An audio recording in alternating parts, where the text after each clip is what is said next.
entra un pequeño de 6 años a la habitación, se acerca sollozando al regazo de su padre que se encuentra descansando en el diván. ¿Qué tienes, hijo?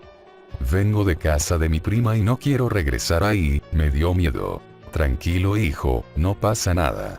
¿Fuiste a casa de mi prima alguna vez?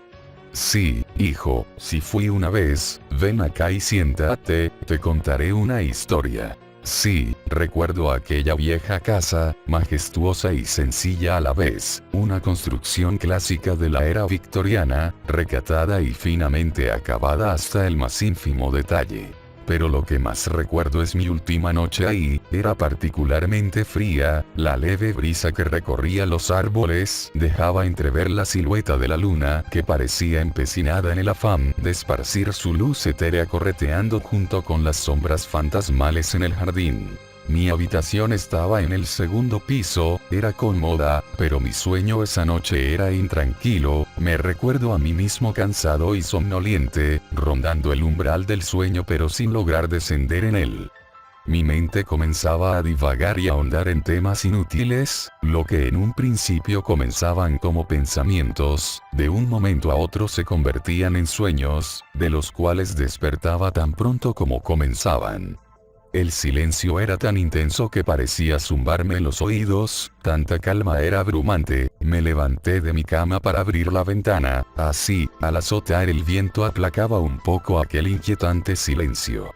Casi parecía cíclico, predecible.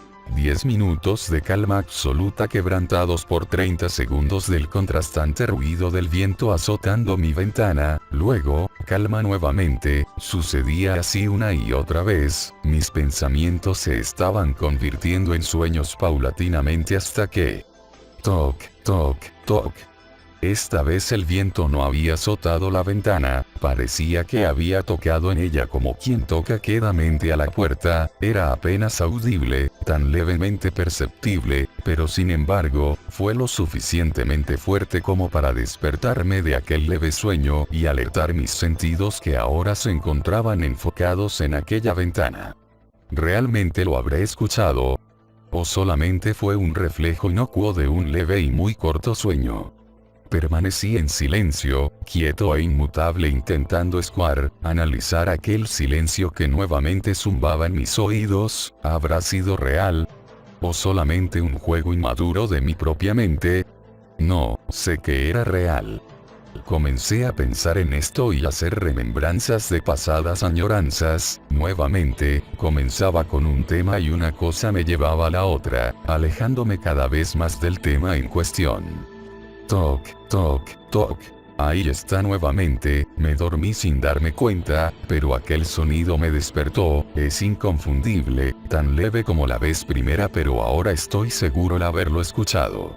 Rápidamente me incorporé en la cama y observo la ventana, la luz de la luna se cuela dentro de la habitación, dibujando así macabras manos con las sombras de los árboles secos que se mecen a voluntad del viento. Mi mente se turbó imaginando el ser que llamaba a mi ventana, me acerqué lentamente intentando agudizar mis sentidos cual gato en cacería, hasta que lo escuché, no era alguien tocando a mi ventana, sino, un sollozo, si bien el sonido no era menos aterrador que el anterior, al menos ahora era más revelador. Abrí la ventana de par en par y me asomé al balcón, nunca lo olvidaré.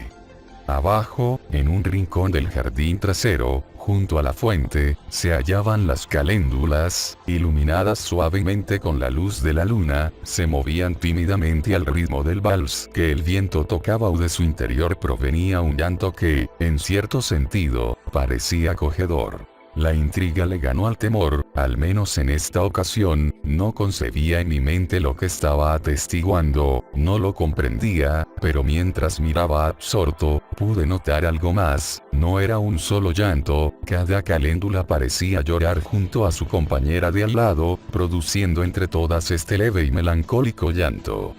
El sentimiento de dolor y sufrimiento de aquellas flores era tanto que durante un breve momento, incluso yo fui capaz de sentirlo. De entre las hojas de aquellas bellas flores surgió una mano, y con esta, un vestido grisáceo y traslúcido, lo vestía una joven de cabello negro que parecía lamentarse junto a las caméndulas. Me pareció una escena verdaderamente triste. Apenas un instante después, una ráfaga de viento descendió desde la nada, azotando las caléndulas y despojándolas de sus pétalos. Estos se esparcieron, parecían volar libres al olvido, llevándose con ellos aquel llanto que se apagaba lentamente en la distancia. El vestido de la joven y ella misma, parecieron también ser arrasados por el viento para mezclarse entre aquellos pétalos que se alejaban cada vez más. Todo se desvaneció en el aire, dejando atrás un jardín sombrío, silencioso y solitario. Cerré mi ventana y regresé a la cama, sin poder ya conciliar el sueño, solamente me quedé ahí, inmóvil y con la mente en blanco. Aunque aquella noche parecía eterna, el día en realidad no tardó tanto en llegar. En mi mente permanecía impregnada la imagen de aquella joven dama con su sobrecogedora tristeza y desesperanza. Intenté levantar mis ánimos y así olvidar aquel suceso. Me bañé y vestí para bajar a desayunar. Ahí se encontraba mi tía abuela Elsa. Comenzamos a hablar amenamente de uno y mil temas y luego, como siempre, una cosa llevó a la otra y sin darme cuenta, nos encontramos hablando sobre mi experiencia en la noche anterior. Elsa parecía prestar especial atención a mis palabras, escuchaba atentamente todo lo que decía y cuando finalmente terminé de narrar lo sucedido, ella tomó aire en un profundo suspiro, dirigió su mirada hacia el techo, o tal vez a la nada, como quien recuerda una historia de toda una vida pasada. Melina, susurró Elsa después de un largo silencio, y hubo silencio por un rato más. Se llama Melina, me dijo con los ojos aguados y no es ninguna extraña, ella era mi hija. Me quedé pasmado, no sabía qué decir ni qué pensar, no sabía que mi tía Elsa hubiese tenido hijos, pensaba que, no sé, que era estéril o que nunca se había encontrado con su pareja ideal, aunque pensándolo bien, en realidad nunca había pensado en eso hasta aquel momento. Terminé mi café de un sorbo intentando espantar el sueño remanente que aún pudiese quedar, hice mi desayuno a un lado, quería escuchar la historia de la hija de mi tía Elsa, y afortunadamente, ella no se hizo de rogar. Sé que esta conversación fue hace ya muchos años, pero es una de esas cosas que jamás se olvida, recuerdo claramente cómo me lo relato. Elsa se encontraba en la plenitud de su vida, estaba casada con mi tío abuelo Víctor, eran una hermosa pareja, el dinero no les hacía falta, pero los hijos sí. Vivían en esa misma casa, donde yo pasé aquella noche, los años pasaban uno tras otro y ellos siguieron sin poder concebir. Sin embargo, un día tuvieron la posibilidad de adoptar una niña recién nacida, no lo dudaron, la nombraron Melina. La niña creció rodeada de mucho afecto, nunca le faltó nada, haya sido material o afectivo, tuvo la mejor educación que se podía pagar y los mejores padres que podía desear, todo era ideal. Melina sabía que no era hija biológica, pues entre ellos nunca hubo secretos. Sin embargo, eso en realidad no importaba, ella era una verdadera hija y ellos unos verdaderos padres. Una tarde de octubre, cuando Melina había alcanzado ya los 17 años, llegó a casa su tía Iris, la hermana de Elsa. Iris parecía agonizar, se encontraba tan enferma y su salud tan deteriorada que parecía que había llegado a aquel lugar a morir. Pero con el tiempo las cosas no se dieron así. Unas semanas más tarde, Iris se recuperaba notablemente, era ya una mujer alegre y jovial, pasaba la mayor parte del tiempo con Melina, hacían muchas cosas juntas, se compartían secretos y hablaban sin tabúes, había una sincera complicidad entre las dos, con el paso del tiempo se habían vuelto inseparables amigas. Una noche, antes de irse a dormir, Melina se dirigió a la habitación de Iris con un cesto lleno de caléndulas, eran flores hermosas que había recogido en el jardín con la idea de hacerse adornos para el cabello. La puerta de la habitación de Iris se encontraba entreabierta, la luz al interior era tenue pero podía verse con facilidad hacia adentro. Cuando Melina se acercó, Sintió una fuerte punzada en el estómago. Dentro de la habitación vio a Iris con su padre, acariciándose como solo dos amantes lo harían. Melina quedó muda, conteniéndose y en silencio, regresó a su habitación.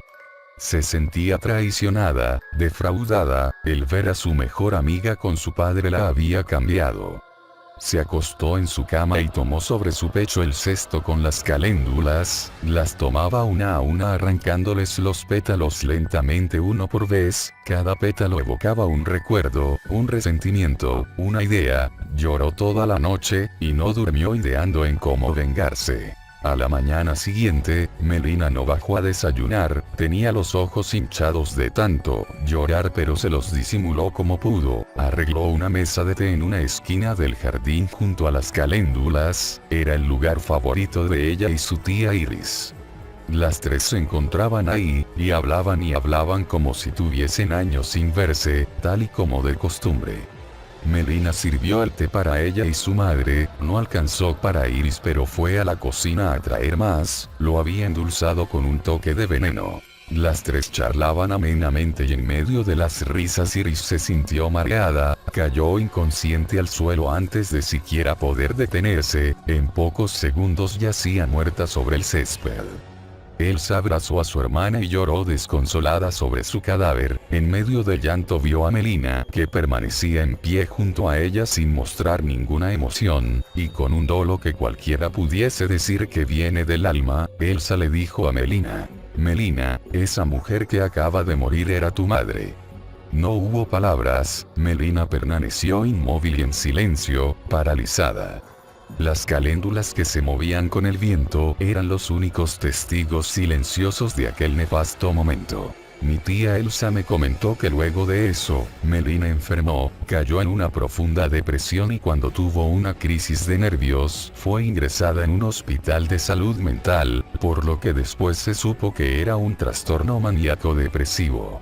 Se volvió apática, no reconocía a nadie, pero una tarde, en un atisbo de cordura durante una visita, le contó a Elsa todo lo sucedido anteriormente. Al poco tiempo, Melina murió. Mi tía no terminó su desayuno, sus envejecidos ojos se le notaban cansados y llorosos. Me dijo que a pesar de lo sucedido, nunca se fue de esa casa. Decía que de vez en cuando aún podía sentir que Melina, quien para ella era una verdadera hija, aún permanecía ahí.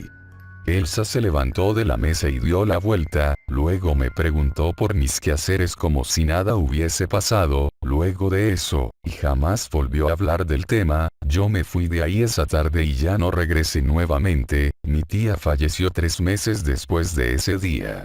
Por eso, hijo mío, no debes temerle al llanto que escuchaste en las caléndulas en casa de tu prima, pues por lo que me dices, parece que ellas aún lloran la tragedia de aquella historia.